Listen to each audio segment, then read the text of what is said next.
Hey guys, I just got this 3-stage whole house water filter from Simpure so I can give you some details about the product. I'm going to be focusing on the product itself.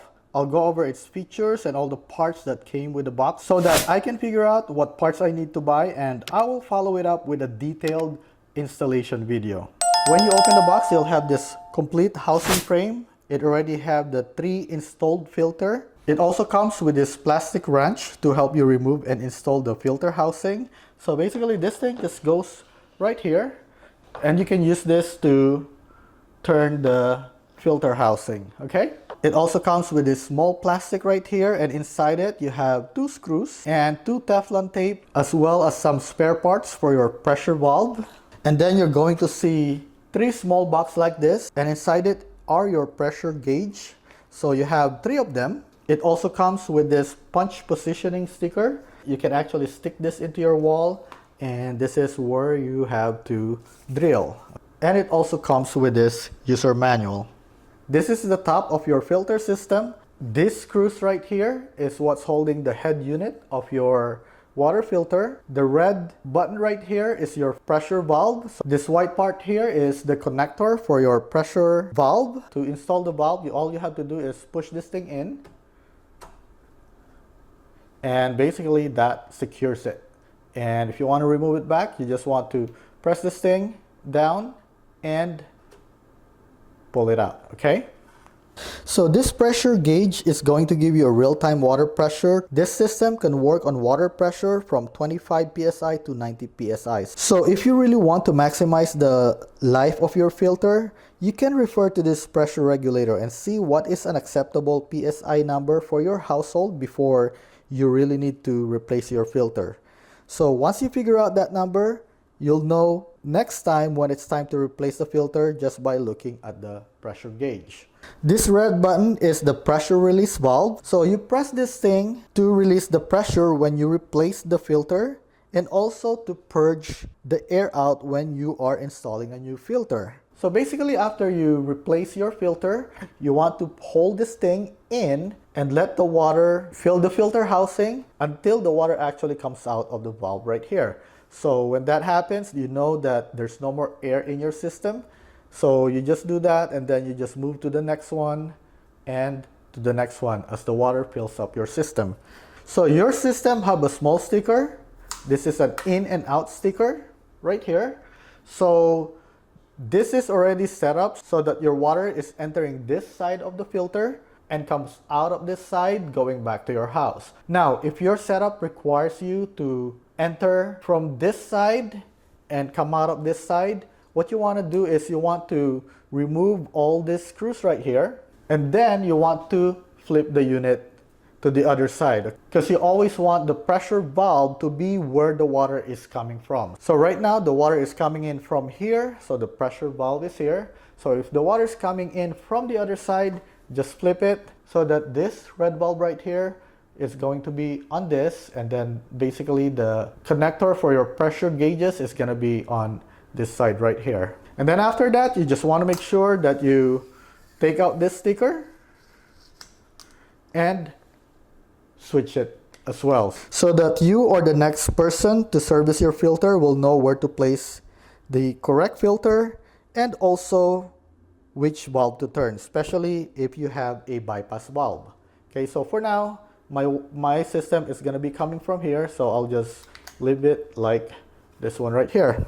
This connector is a 1-inch female interface, and it's made of brass. So this is going to give you a solid connection to your pipes. Now for the filter housing, your very first filter is made of clear plastic. It's going to give you a visual indication on how the sediment filter is doing, so you can decide when you want to replace it, or probably give you a good feeling that you're filtering all the bad sediment out of your house. So let me go ahead and remove this. So basically, to remove, you want to push it this way.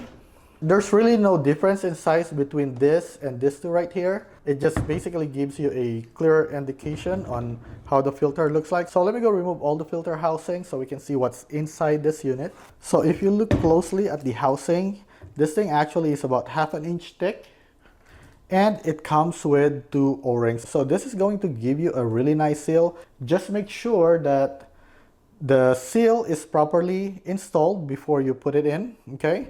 And also, if you notice, all the filters are still wrapped. So you want to make sure to remove all the housing and take out the wrapping from the filters. So this package comes in different configuration. The one that they sent me have the KDF filter, which also filters the metal. So this is going to be your very first filter when you set this up. So this is the MPP, or the sediment filter, and this is going to help remove rust, dirt, silt, sand, undissolved particles. And this is actually a 5-micron filter, and you can see this is actually compacted.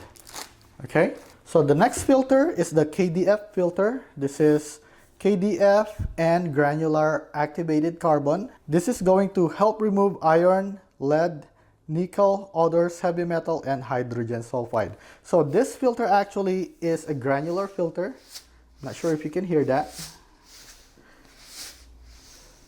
And the last filter on the list is the activated carbon block. So this is a compacted filter as well, similar to this one, but this thing is compacted with activated carbon. So this is also a 5-micron filter. It will remove your chlorine, taste, odors, and VOCs. So depending on the water quality from your city or well water, you may or may not need this part right here. So if you're only concerned about sediment, you could probably go with a 1-stage filter. But I know a lot of people that are putting in filters is because they want to remove chlorine, taste, and odors from their system. So you can actually remove this part right here and have a sediment filter and 2 CTO filters. You can also replace this with a GAC filter or an ion exchange resin if you want to have softer water. According to the spec, the MPP filter should be able to filter up to 15,000 gallons or 6 to 12 months. The KDF filter will last longer. This is capable of filtering all the metals in your water up to 40,000 gallons, also for 6 to 12 months. The activated carbon have a lifespan of 20,000 gallons or 3 to 6 months. Okay, so they want you to replace this every 3 to 6 months because activated carbon can actually inhibit bacterial growth. So you want to replace this within 6 months. These two right here, if the pressure is still good, you can use it up to 12 months. They also have the GAC filter that will remove chlorine, taste, odor, and VOC, similar to this one, but that filter is rated for up to 40,000 gallons or 6 to 12 months. And the resin ion filter is rated for 6 to 12 months as well. Ideally, you want to install this in your basement or in your garage, wherever your entry line is. But in my case, I'm gonna need to install this outside. If you have to do the same, just know that the required temperature range for this filter is between 41 degree to 100 degree Fahrenheit. So make sure to avoid freezing temperature and no Arizona temperature as well. If your outdoor temperature is acceptable for outdoor installation, you can build an overhang or a cabinet enclosure to protect it from rain and sun damage. I hope that this gives you enough information about the product. My next step will be to buy the parts I needed to install this unit so that I can do an install video for you. And maybe I'll do another follow-up video on maintenance and any good or bad experiences I will have with this unit. So make sure to hit the subscribe button so you get notified when I release that video, and write any question or comment you have below. And thank you for watching.